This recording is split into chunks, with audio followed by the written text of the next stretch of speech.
Good morning, I'm Adriano from the European Startup Association.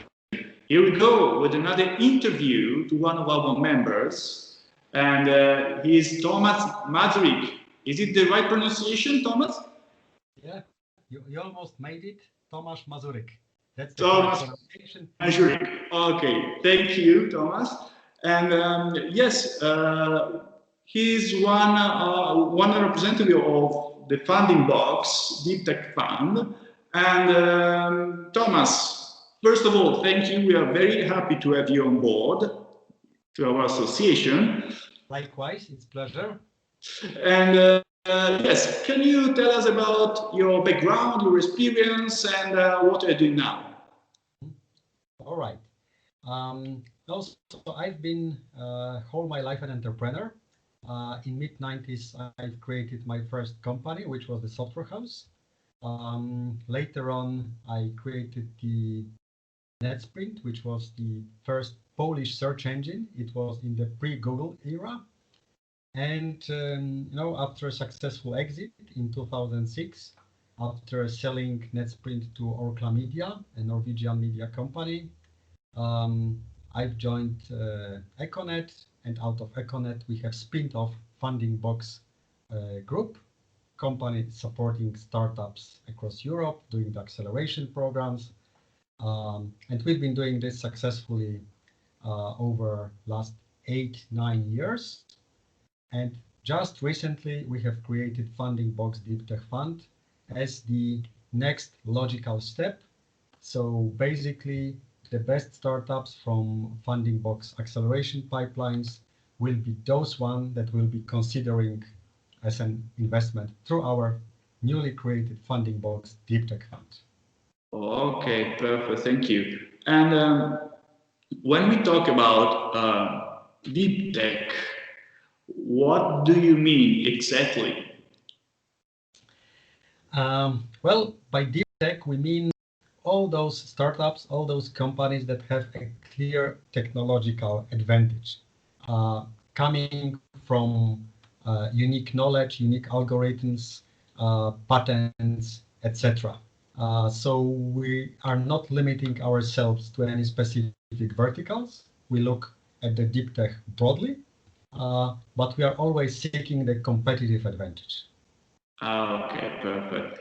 And so, can you tell us, because I think that you met plenty of startups in the past years, as you have a very long experience about the topic. And can you tell us what's the thing that annoyed you mostly once you meet a startup during a pitch or a conversation? So over the last years, within FundingBox programs, we have accelerated close to 200 startups across Europe. Especially in the early stage, the most important thing is the team, plus the idea, plus some competitive advantages of this idea. But when you look at the startup at the very, very early stage, we are always looking at the team because, in the life of startup, everything can go wrong. But with the good team, you will always fix it and you will make it a success. If you've got the brightest idea, but the team is not performing, then it's really difficult to turn it into the success. In your experience, how to create a good mix of competencies into a team? How you can lead this process to also to support? I don't know if FundingBox at the end, I think that supports also the startup before going all on in the latter stage, that is the investment. But I think that you support the startup beforehand.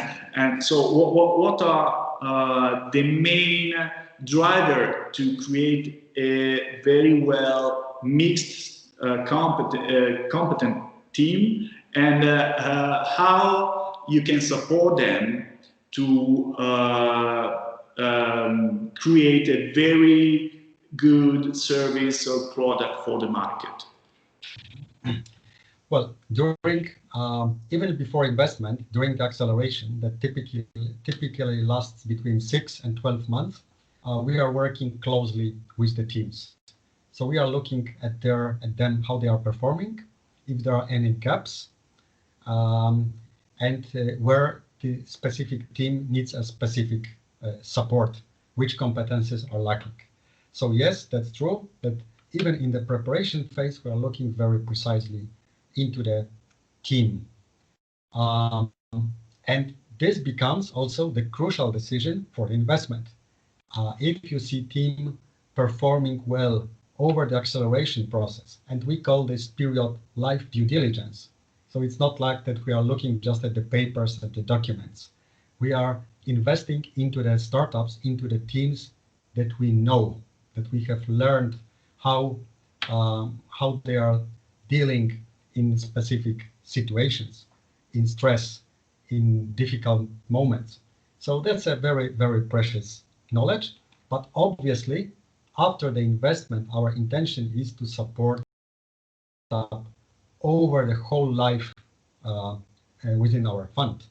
So to prepare it for the next rounds, help it growing the product, and also help growing the team. So this is the so-called mythical smart money.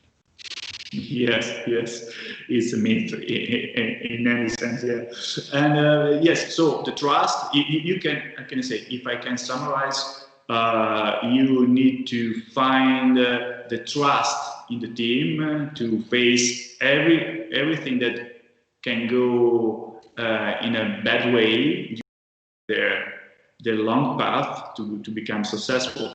And as we are talking about deep tech startups, what are the main competencies of the team? So, for example, the CEO is the one that should be involved into the technical development of the software, the solution, or the CEO could be a manager, but in the team you want to see a very skilled technical expertise people. In most cases, the lonely wolves are rather the exceptions that are becoming the successful teams, team creators, right? So in most of the cases, we are looking at the complementary teams that is consisting minimum, I mean the founders, there is consisting of minimum 2 persons.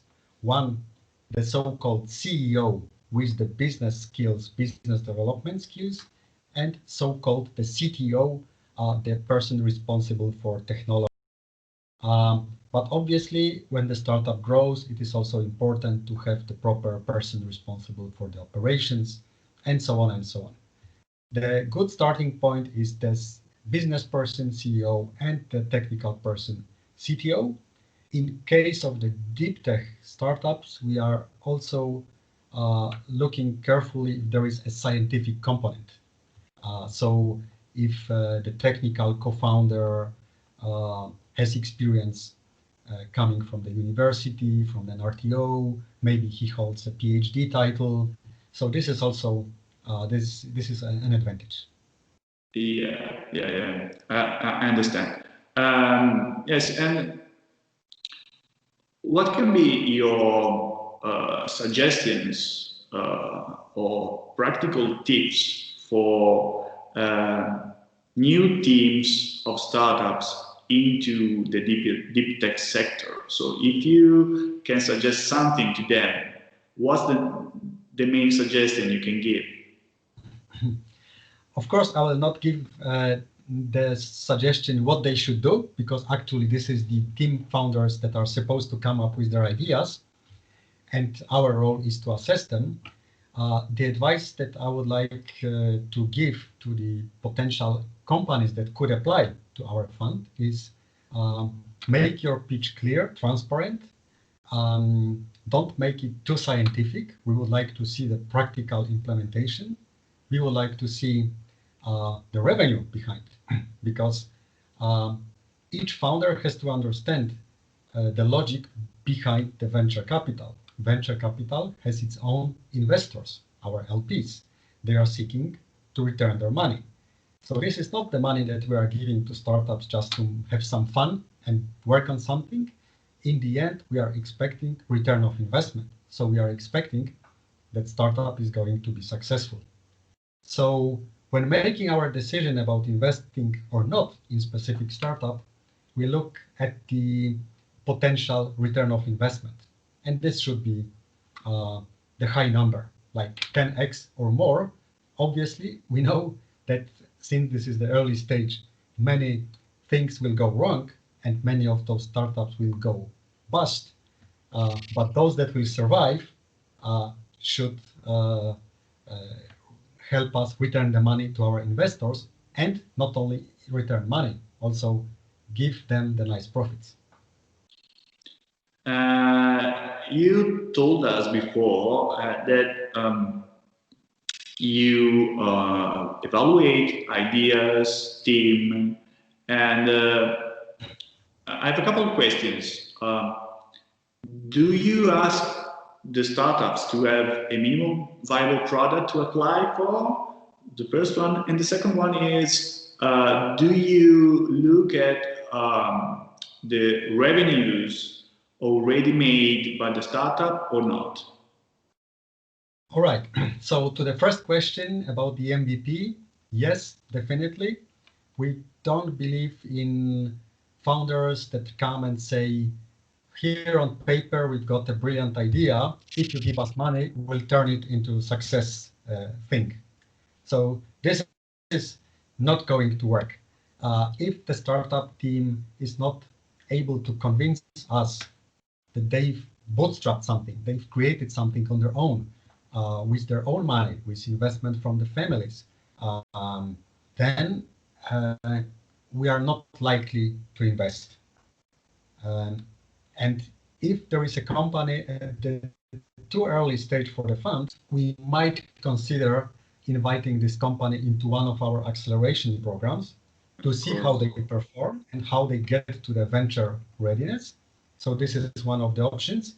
But still, even in the acceleration program, we are expecting something, some MVP, some prototype, because otherwise there is nothing to accelerate. Perfect. Yes, and do you ask the revenues? Do you ask that the startup has made revenues yet, or not? No, it's not necessary. Since we are an early stage fund, we are keen to look at the startups that have some revenue, initial traction, but we are also very keen to look at the startups with absolutely no revenue. But in that case, we would like to see some market validation through like POC, proof of concept, done with some potential customer or with some tests, or through a working MVP. So some job has to be done before we are ready to invest. Thank you for all the information and your kind availability, and thank you for being here. And I hope to see you soon in person. See you again, and yeah, good luck. Thank you. Thank you for inviting me for this interview, and thank you for accepting us into the EU Startup Association.